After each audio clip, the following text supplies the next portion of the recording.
Before we get into this, I have two big confessions to make. Well, technically three, but the third is more of a disclaimer than an admission. First is that I wasn't at all satisfied with the writing quality of this series pilot. And the reason for it sounding like the offspring of ChatGPT Thesaurus is that I had about 5 conflicting visions for it, all of which made at least nominal appearances. But rather than adding together into a cohesive whole, some of them ended up canceling each other out, which then devolved the entire spiel into a Linguistosaurus longus, which make a lot of rhetorical movements while somehow sidewinding around the actual point, which is what I mean to remedy with this one. So now it's the left barrel of this schizophrenic YouTube boomstick. Second confession, the reason the right barrel has been so long in the making is that I essentially had the exact same problem, and I didn't want to run over all the same potholes a second time.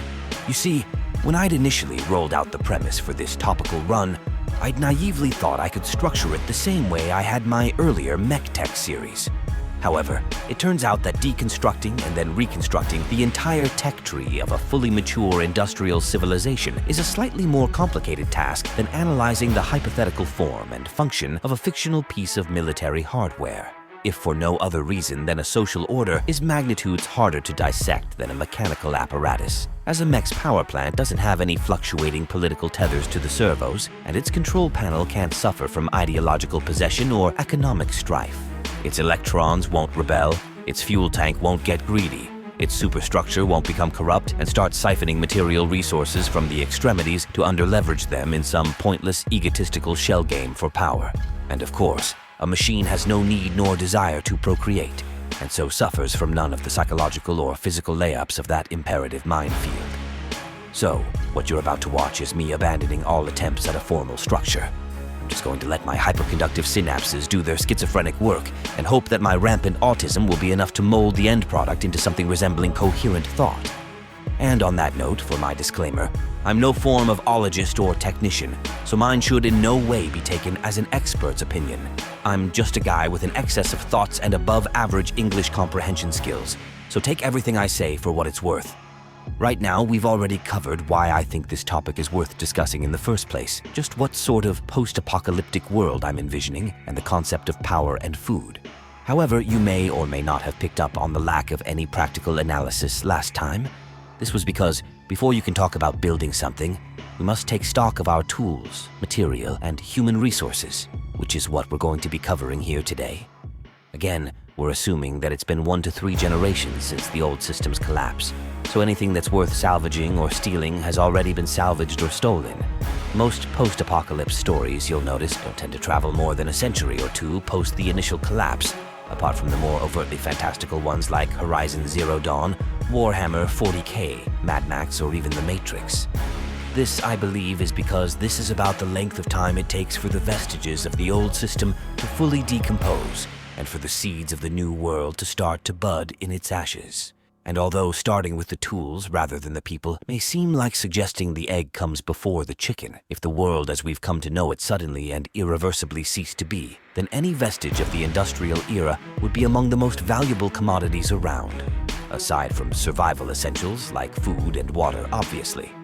In particular, large or precision machines such as lathes, drill presses, power hammers, or grinding belts, as well as the various supplies and, of course, fuel needed to run them, would be sought after and hoarded since, without them, the production and maintenance of modern munitions and firearms would be all but impossible. We'll talk more about that in Part 3. This would then create manufacturing bottlenecks for other applications requiring advanced precision and/or timing. Now you might intelligently argue that so long as the knowledge of how to do or make certain things exists, and so long as the vestiges of the old world still remain mostly unsoiled, then rebuilding them should merely be a matter of putting the right keys into the right locks. And while that is technically correct, it omits 3 critical factors incumbent on technological advancement. Think about it. Of all the socially and technically advanced civilizations that have come and gone over the centuries, why is ours the first one to have had an industrial revolution? After all, the ancient Greeks and Romans had clockwork devices and steam power. The Chinese developed gunpowder, paper, and the printing press several centuries before the Europeans. And of course, many American and African peoples and cultures also had the same access to a large wealth of minerals, metals, both precious and otherwise, that we and other civilizations did. And yet, we didn't see any of them develop an equivalent to the massive Indo-European industries or trade networks. Why? Well, quite simply, it's because there were no evolutionary pressures to that effect present to push those societies in that direction. Necessity is the mother of invention after all. For example, though the ancient Romans had all the technology needed to start an industrial revolution centuries before their empire's collapse, they already had a robust and flourishing economy of slave labor that would have not only made such a revolution redundant, but actively threatening to the existing socio-economic and socio-political power structures. Just so in Japan and China, where the respective feudal and bureaucratic institutions regularly strangled any nascent industries to death before they could gain critical mass.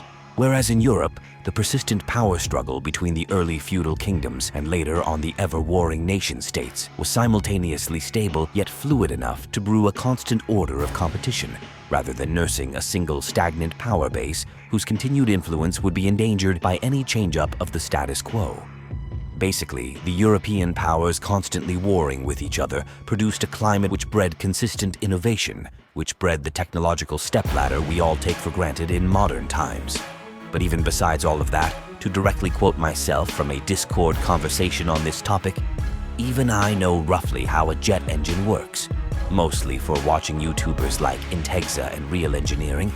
But just because I know which parts to put where doesn't mean I can just go out and make one in my backyard. I'd need tools, equipment, time, space, and lots of help, as every second I spend building my engine is a second I'm not spending going out and providing for my own basic needs, which means that someone else will have to do it for me, which means I'll need a certain level of infrastructure around me. And that all necessitates more time, more resources, more space, etc., etc. Basically, knowing how to do something and actually going out and doing it are two very different things. As I said at the start of this multi-part delirious diatribe, I'm working on the premise that what causes the hypothetical apocalypse isn't nuclear winter, an asteroid, or climate change, but the slow deterioration of our current world order by global population collapse, with the total number of humans alive on Earth being knocked down from just under 8 billion to around its level in the late 19th century, aka the Gilded Age, or the dawn of the Industrial Revolution, or just over 500 million. This means that our infrastructure is necessarily going to be localized, at least for a few generations PI, post-industry, which to me seems the hardest cap on our productive capacity. To give a hypothetical example, let's say we have a tribal village of 240 people, divided into 5 clans of 4 families of 12, 2 parents, 6 kids, and 4 grandparents. Now let's say the population is evenly split between males and females, and let's assume that roughly 1/3 of the people are of fighting, breeding age. Their total labor must be divided between food production, be it agriculture, horticulture, husbandry, etc. Home maintenance, as in the normal care and repair of their actual physical dwellings, tool and equipment maintenance, resource gathering and refining, production, child rearing, specialist training where applicable, general education, healthcare, internal and external politics, exploration, inter-village trade and/or war, and defending the homestead from raids by roving war bands, wild animals, or natural disasters. This all leaves scarce room and offers even less cultural incentive for leisure activities like advancement of the arts, higher education, scientific discovery and innovation, etc. Before you snipe at me in the comments, I realize the most obvious counterpoint to this is that our poorer descendants might just scavenge old world tech to get by until the embers of the old industries can be rekindled. After all, the loss of institutional cohesion doesn't mean that all our old stuff will just get magically zapped into the warp. The problem is that it would take several generations at minimum to build up the requisite population to work all of those old industries. And even then, we assume there would be an imperative towards that sort of mass development, which sure, in certain parts of the world there would certainly be. But in others, such as those regions that had never known the heights of industrialization before, having little else to aspire to, the main preoccupation would be as it has always been: persistent subsistence. Simply surviving from one day to the next, one week to the next, one season to the next, and so on. To that end, the 4 most attractive modern amenities would be power, mainly for cooking, tools, weapons, and communications equipment. But this still fails to truly answer the fundamental question I made this video to answer. Just how much technological development could we get and keep on a post-industrial population budget? Well, like I said, the answer's stupidly complicated. The anorexic version is that, at least for the first few stages of the apocalypse, most of the world would get by more or less as it had. But as the fats of the old order got devoured, scavengers would quickly have their way with the rest of the flesh before eventually turning their attention to the bones and marrow.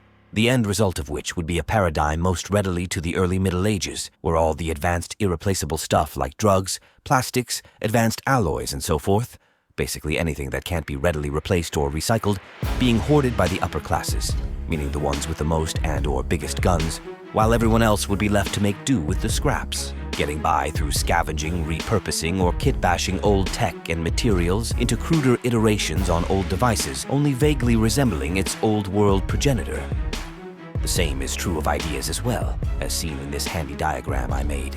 And so, simply by virtue of having gone well over every line of every angle this video was meant to cover, I must draw this epic morass of mine to a clunky close. As you can no doubt tell, I'm still having an unreasonably difficult time finding a good structural pattern for this series.